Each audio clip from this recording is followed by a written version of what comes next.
마음을 시원하게 은혜로 적시시는 말씀의 폭포수. 안녕하세요. 말씀의 폭포수의 김대광 목사입니다. 여러분, 그리스도 예수 안에서 한 주간도 평안하셨습니까? 네, 하나님의 사랑으로 성도들은 호흡하고 살 수 있고요. 또 그 사랑으로 세상을 이겨낼 수 있는 힘이 되는 줄 믿습니다. 요즘 시장에 나와 있는 상품들 중에는요, 포장이 굉장히 멋진 물건들이 많은데요. 그런데 그 포장을 풀어보면 속은 별것 아닌데 겉만 화려한 물건들을 종종 보게 됩니다. 사람들도 그런 것 같아요. 사람들 중에도 속은 악한 것들로 차 있으면서 겉만 아닌 척, 그럴싸한 척 하는 모습들이 때로는 이 세상을 살아나가는 많은 사람들의 모습이 아닌가 싶습니다. 우리는 하나님을 믿는 자로서 진정한 성도의 향기를 바라지 못하고 겉으로만 신실한 성도인 듯이 행동하진 않는가 한번 돌아봄이 마땅할 줄 믿습니다.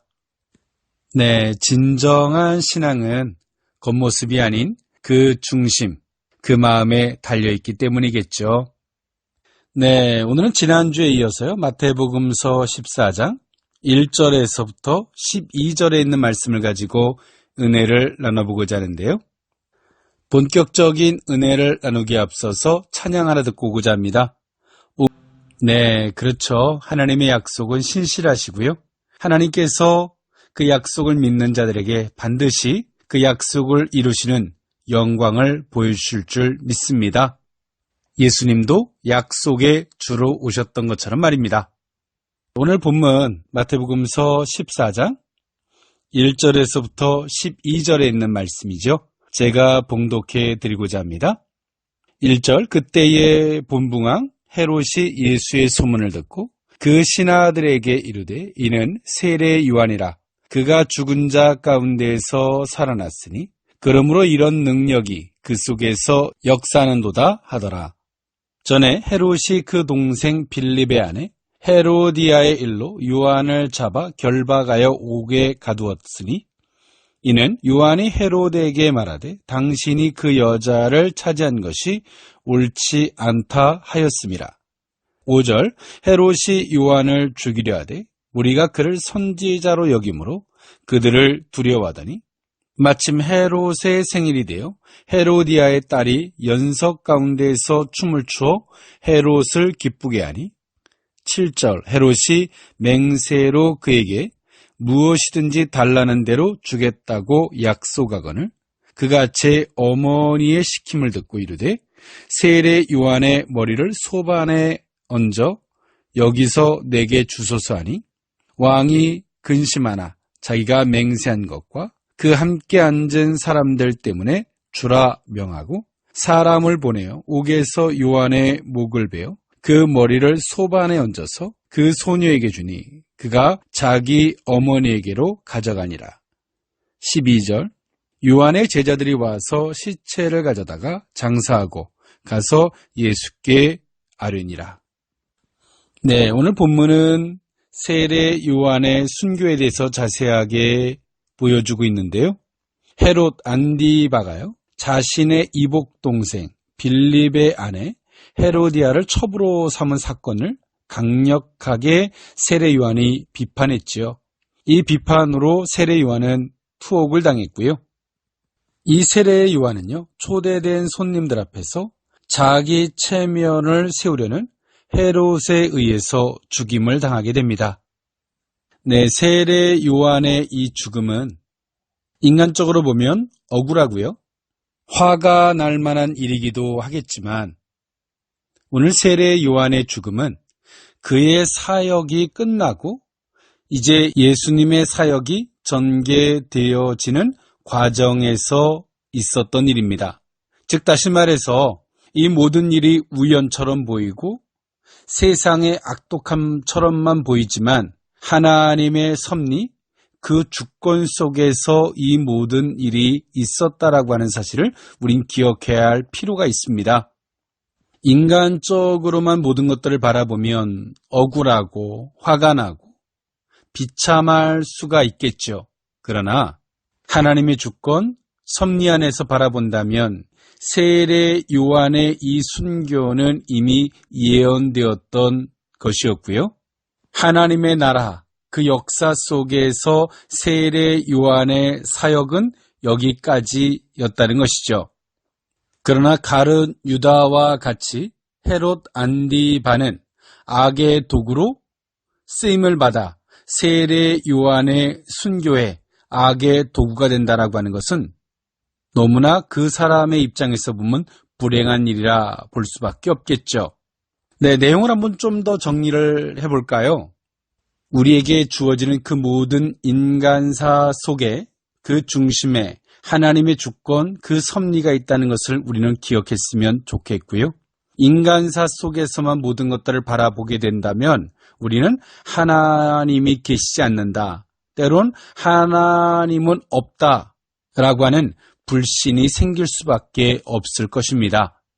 그러나 하나님의 주권, 섭리 안에서 본다면 하나님은 하나님의 그 나라와 역사를 위하여 불의한 자는 불의하게, 선한 자는 선하게 하나님은 쓰시고 있다는 사실이죠. 우리는 불의의 도구가 되어서는 아니 될 줄 믿습니다.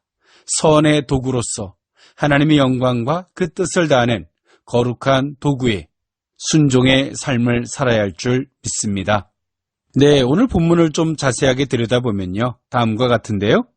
오늘 본문은 그때라고 시작하고 있는데요. 오늘 이때는 언제냐면 예수님께서 고향에서 배척당할 그때를 이야기하고 있습니다. 예수님의 기적, 이적, 표적을 행하는 그 소문이 본붕왕 헤롯의 귀에 들렸고요. 헤롯 안디바는 예수님을 가리켜서 죽은 세례 요한이 살아났다라고 생각하였습니다. 이때 당시에 헤롯 안디바는요, 본붕왕은요, 테트라, 넷과 아르케, 통치의 합성어로서요, 한 나라의 4분의 1 지역 통치자를 의미하고 있는데요. 헤롯 안디바는 막강한 권력을 가진 왕이었습니다.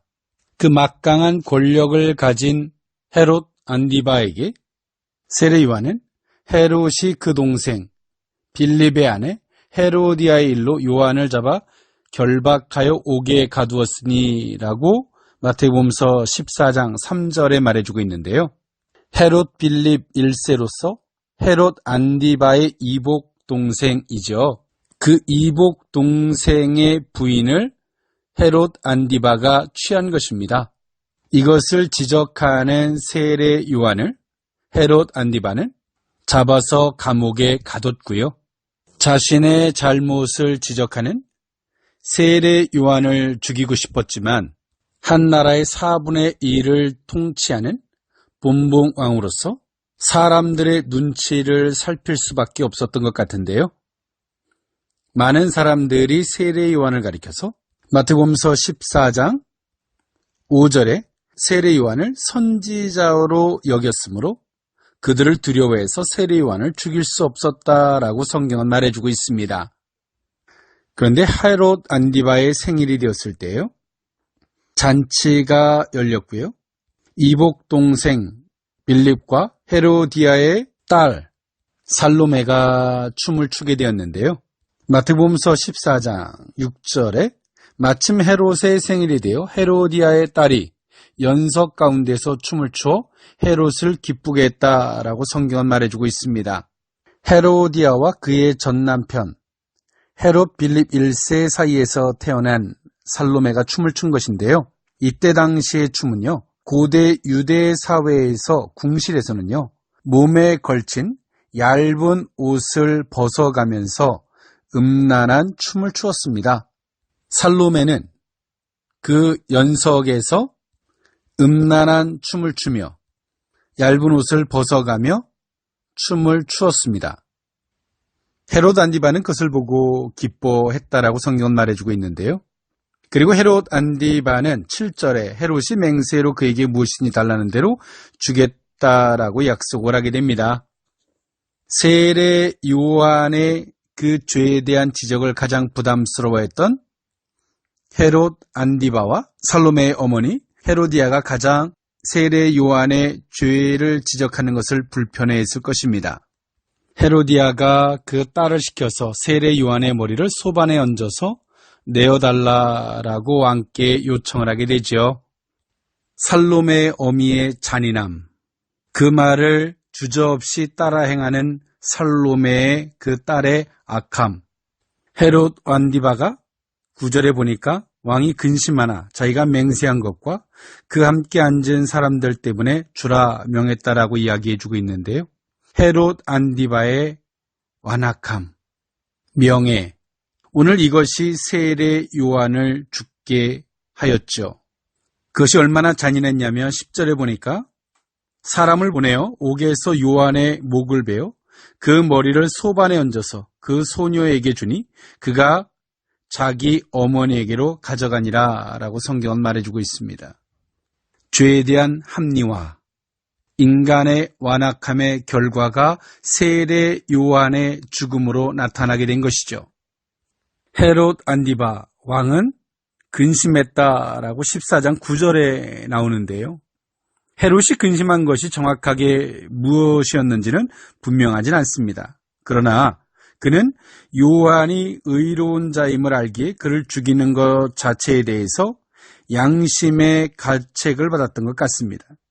그러나 그보다 그는 요한의 죽음으로 인해서 혹시 폭동이나 밀란이 일어나지 않을까 더 근심했던 것 같습니다.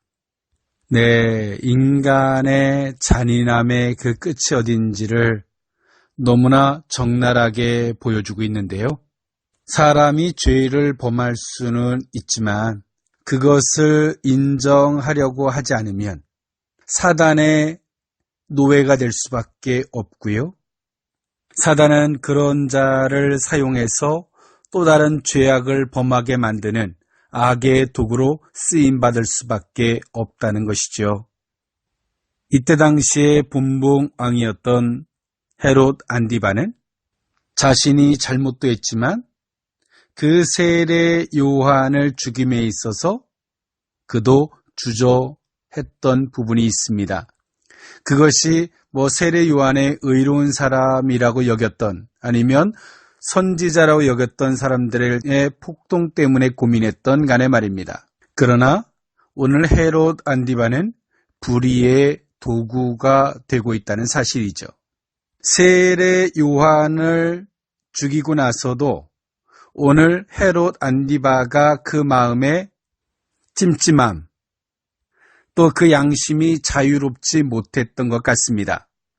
그것은 앞서서 말해줬던 것처럼 예수님께서 기적과 표적과 이적을 행할 때 자신이 세례 요한에 행했던 그 잘못, 그것에 대한 죄책감 내지는 두려움을 느끼고 있는 것이죠.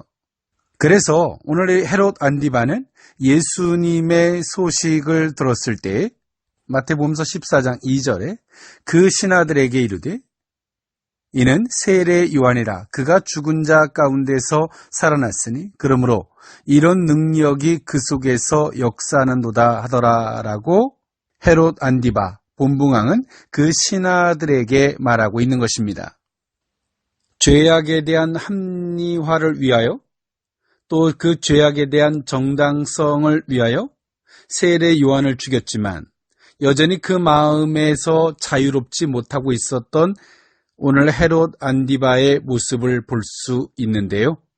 이 시대를 살아가는 성도들 또한도 그런 것 같습니다. 때론 우리의 연약함을 사단이 간교하도록 미혹해서 죄를 범하게 할 때가 있는데요. 죄를 범하고 난 이후가 더 중요한데요. 솔직하게 인정하면 사단은 그 죄악을 들어서 성도들을 좌지우지할 수가 없습니다. 그런데 사단은 죄를 범하게 해놓고요. 그 죄에 대해서 합리화, 변명을 하도록 하죠. 사단을 물리칠 수 있는 것은 예수의 이름으로 솔직하게 죄를 인정하고 우리의 약함을 고백할 때 도리어 사단은 떠나가고 악한 영들은 떠나가고요. 성령께서 성도들에게 죄를 이겨내고 구속이 아닌 자유를 허락해 주실 줄 믿습니다. 분봉왕 헤롯 안디바가 지도자로서 자신이 먼저 그릇된 선택을 했을 때에 그 이후로도 정당한 법의 집행을 할 수 없는 무기력하고 무능력한 상태가 될 수밖에 없음을 보여주고 있지요. 공의적 결단이 아니라 정치적 결정, 공의적 결정이 아닌 명예적 결정, 공의적 결정이 아닌 자기 합리화적 결정을 할 수밖에 없다는 것이죠. 이런 헤롯 안디바의 모습은 그 헤롯 안디바의 모습뿐만이 아니라 우리들의 모습도 이와 같지 않나 한 번쯤 돌아보게 되는데요. 때론 고집을 피우고 자존심을 내세운 결정을 했다 할지라도 여전히 뒤에 찝찝함이 있고 여전히 그 양심에서 그 마음에서 자유롭지 못한 모습들이 우리들에게도 있을 텐데요. 우리가 예수 그리스도를 믿는다는 게 과연 무엇일까요? 솔직하게 하나님 앞에 설 수 있는, 그러므로 악한 영들이 더 이상 우리의 심령을 데리고 장난칠 수 없는 그러한 마음이 된다면 얼마나 좋을까요?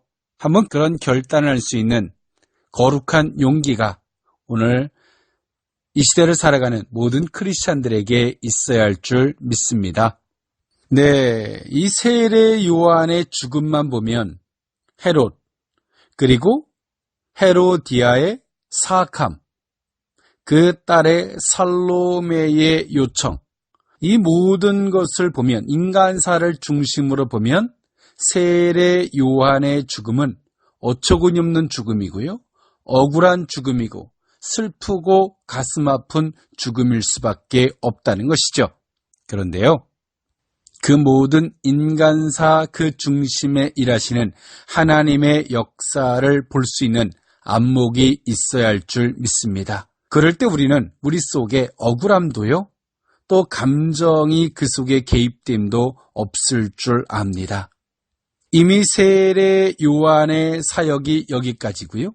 예수님의 사역하시기까지 그 기회를 평탄케 하는 것이 세례 요한의 사역이었다는 것을 우리가 한번 좀 돌아본다면 우리는 하나님의 섭리, 그 계획, 또 그 일에 가심으로 볼 수 있는 이 안목이 없다면 우리도 이 세상 사람들처럼 그런 식견으로 바라본다면 우리 마음속에 수없는 상처가 남고 억울해서 그 억울함을 끌어안고 살 수밖에 없을 것입니다. 네, 세례 요한의 이러한 죽음은요, 예수 그리스도의 사역 속에서도 볼 수가 있는데요. 예수님도 잘못한 게 없지만 가룟 유다가 팔고 빌라도에 의해서 예수님이 처형을 당하시죠. 인간적인 입장에서 보면 가룟 유다의 배신 앞에 몸소리가 쳐질 수밖에 없고요. 빌라도의 정치적 결정 앞에서 예수님의 억울한 죽음일 수밖에 없지만 실상 그런가요? 그렇진 않죠. 하나님의 구속사 가운데 예수님은 인류의 죄악을 짊어지시고 십자가에 못 박혀 죽으시는 이 사역을 하셔야만이 됐죠. 그런데 그 가운데에서 가룟 유다가 불의의 도구가 되었다는 사실이죠. 지금도 하나님의 나라와 그 역사는 흐르고 있습니다.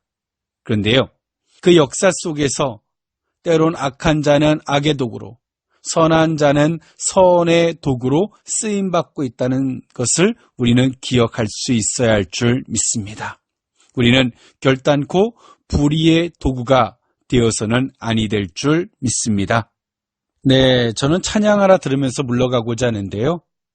한 주간도 하나님 앞에 선한 도구로 쓰임받는 저와 여러분들의 모습들이 될 수 있기를 원합니다. 네, 무더운 날씨에 건강 유의하십시오. 유은성이 부릅니다. 나는 믿네. 지금까지 말씀의 폭포수의 김대광 목사였습니다. 감사합니다.